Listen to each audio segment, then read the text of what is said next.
Now for Ajayi, he struggled a little bit in the slop in Week 14, Charles. Less than 2.5 yards per carry, 20 for 48. Or maybe he's not a mutter, you know? I mean, maybe that's his thing.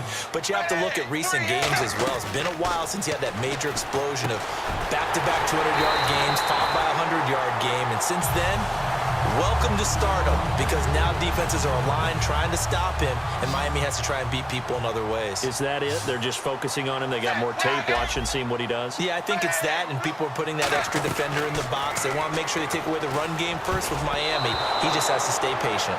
Jarvis Landry, the intended receiver, and that'll bring up second down. Time to feature the offensive starters, and our first chance to get a look at Parker. Devontae Parker came out of Louisville with a guy who was known as a mature receiver. Runs routes really well, but the best part of his game, he'll jump over you at the end of a route and go get the football. That one good for 17 yards, and now they've got it first and goal. And there, the man coverage not good enough, partner, and they're able to complete the pass. Excellent recognition of the man coverage, and they found the guy who could win downfield. They'll try to run with Ajayi, and he is in. Touchdown, Miami. Jay Ajayi taking it in from 2 yards out, and the Dolphins are going to take a first-quarter lead. And that makes it 7-0 Dolphins.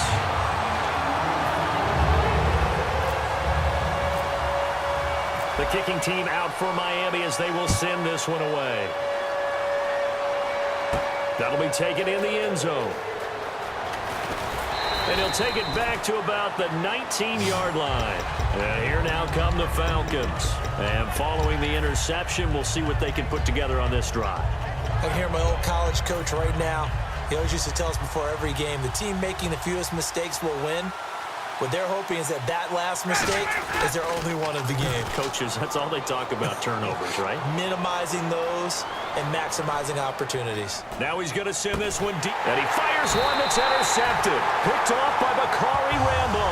And they will set up shop at their own 41-yard line. And the Dolphins offense now ready to go back out on the field. And they were able to punch it in the end zone last time. They'll be looking to do that again here for the defense. Obviously, they'll be looking to stop them from punching it back in the end zone. It always is punch-counter-punch, isn't it? And which team has the advantage? Well, let's just go back. Last time on offense, they rolled downfield, got into a good rhythm. You can see a little more bounce in and out of the huddle. You can see the sideline really get into the game. So defensively, you're thinking to yourself, how do we take that away from them? How do we get the advantage back? Let's see what they come up with. I think pressure is always the first way to go. You love pressure. I love it. Let's see if they dial it up this drive. So after that big gain, let's see what else the offense has up its sleeve. They'll come out in the pistol. On first down, it's Tannehill. And that's complete. It's Sims. Back now with Charles Davis. I'm Brandon Gaudin. Second quarter begins with the Dolphins in possession of the football. They've got a 2nd and 9 to start things out. Completed pass play. Now let's see if they go back to the air or to the ground. To throw on second down is Tannehill. Oh, a scrap for the football, and he's going to come down with it. 15 yards through the air and a first down. And now the passing game here in the second quarter starting to heat up a little bit. Don't you feel the rhythm starting to happen, right? You see it. Now the confidence is starting to rise. I think now as a play caller, because that has happened, you lean on it a little bit more. You don't go totally away from running the football, but you do say, guess what? We can throw it. We can throw it well with a whole lot of confidence. It's a really nice 15-yard pickup, and now it's first and goal.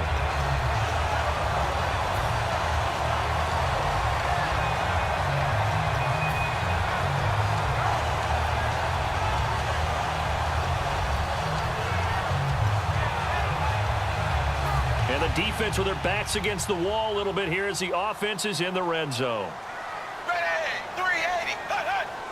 And from the 9-yard line now, it's first and goal. They run with Ajayi. And he'll take this from the 9 down to about the 7. I do know from experience that when you slow down someone's running game, you're now doing the dictating on defense. And guess what? Now you're getting ready to tee off on their quarterback because they have to throw it all the time. But you still have to be alert for the draws and other plays of that nature to make sure you don't get hurt. Only 3 yards on the catch. It's third down. When you see zone defense and you know you've got a drag route on as your primary call, you've got to be really careful as a passer about how far you let your guy go because he might wander into some tough coverage. From the 3 now, here they come on 3rd and goal.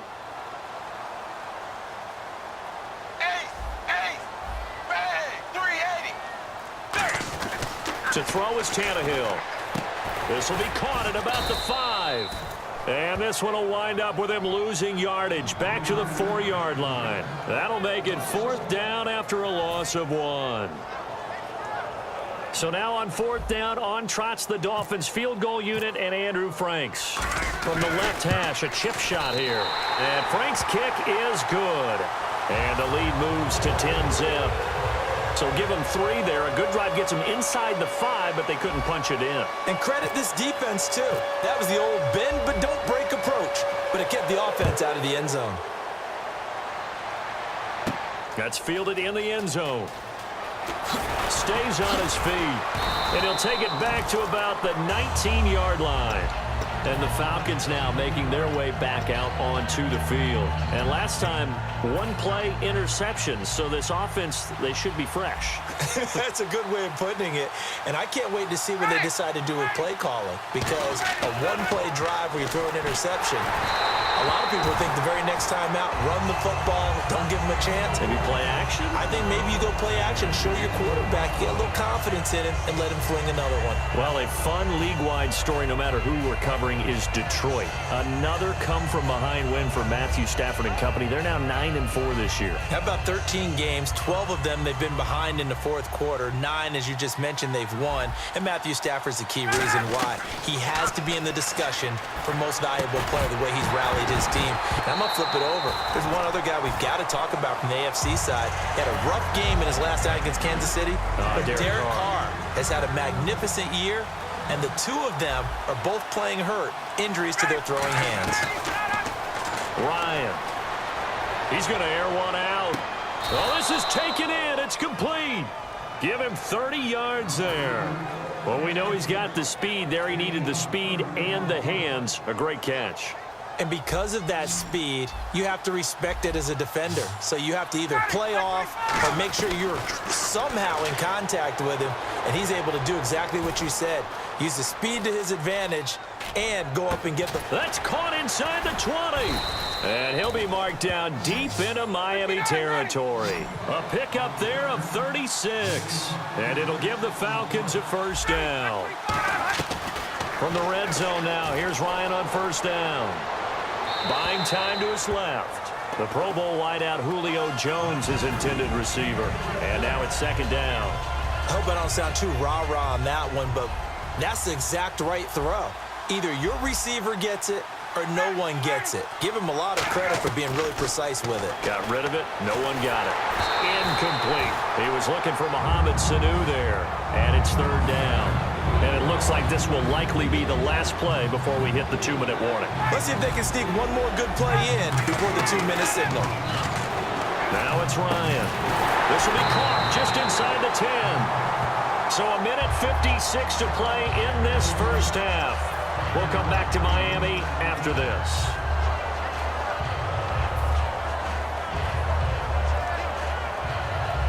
And no move by Dan Quinn to get the offense off the field. They're staying out there, and they're going for it on 4th.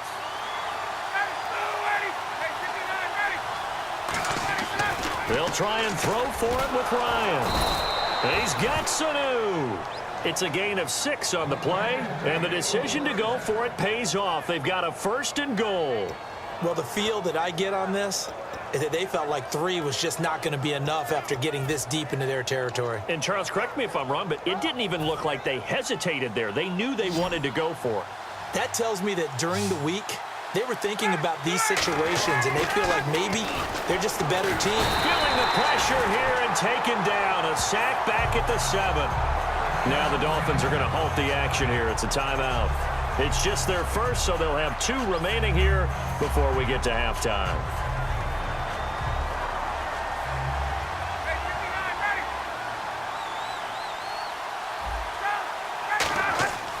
On second down, here's Ryan.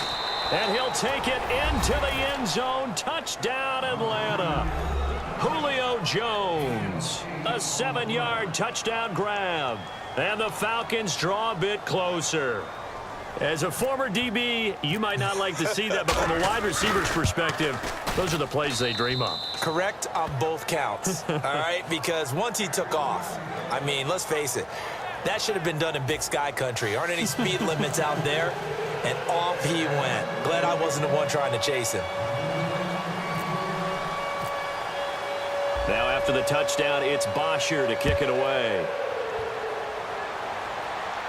That'll be taken in the end zone. And a nice job there as he gets this one up just shy of the 35-yard line at the 34. The Dolphins offense now working their way back onto the field. And they had 3 points last time, but they didn't want 3 points because they were well within range of scoring a touchdown. We'll see if they can do better now. I'm with you on that one. Let's just go ahead and be frank about the whole thing. The only one happy about the 3-point? The kicker. Exactly. He put it through the post. That's going to help him in contract time. But that offense, they're thinking, let's get in the end zone this time. I don't know if that helped him in contract time. You could have kicked that one through. I don't know about that. I don't know about that. Super tough. I know exactly what's going to be said about that play from the defensive perspective. What's that? That's why I tell all you guys we need more than one tackler to the ball. He broke the first tackle. Luckily enough, there were more people there to get him down. On first down, Tannehill. Looking left side, that's caught by Landry. And all the way in for a Miami touchdown. Jarvis Landry, 54 yards. And the Dolphins strike quickly here for 6 points. As a fan, is there anything prettier than a well-executed post route? No, it's a thing of beauty, especially when it's done like that for a touchdown. The throw, the catch, and how about the run after to get it to the end zone? The kickoff unit is out on the field, and they will send this one away. That's fielded in the end zone. And he'll make it across the 20 as his guys will set up shop at the 23-yard line. Now the Falcons offense, they get ready to head back out here. And they're going to need another score. Got one last time, but still down here. When you're playing catch-up, every possession becomes crucial, doesn't it? It's vital. Get back out on the field, punch it in the end zone again. They know it's not easy, but what they do have going for them, they did score the last time. They think they've got a good formula working. And what about the defense? Well, now you're just saying to yourself, okay, gave up a score last time. What adjustments do we need to make to slow them down now and get the ball back for our own offense? Is it more pressure? Is it more zone? What do they have to do? They're trying to figure that out themselves. We'll see if they can figure that out right here. And he knocks the ball away, and it falls incomplete. I know exactly why I tried to throw the ball to Julio Jones there. He's never considered covered. He's either too fast or too strong. You always try and get it to him. Especially on those deep passes. 2nd and 10 now. Ryan. He's going to try and go deep again. And the hit jarred it loose. It's incomplete. Well, they went for the big play there, but that drop could really hurt their momentum.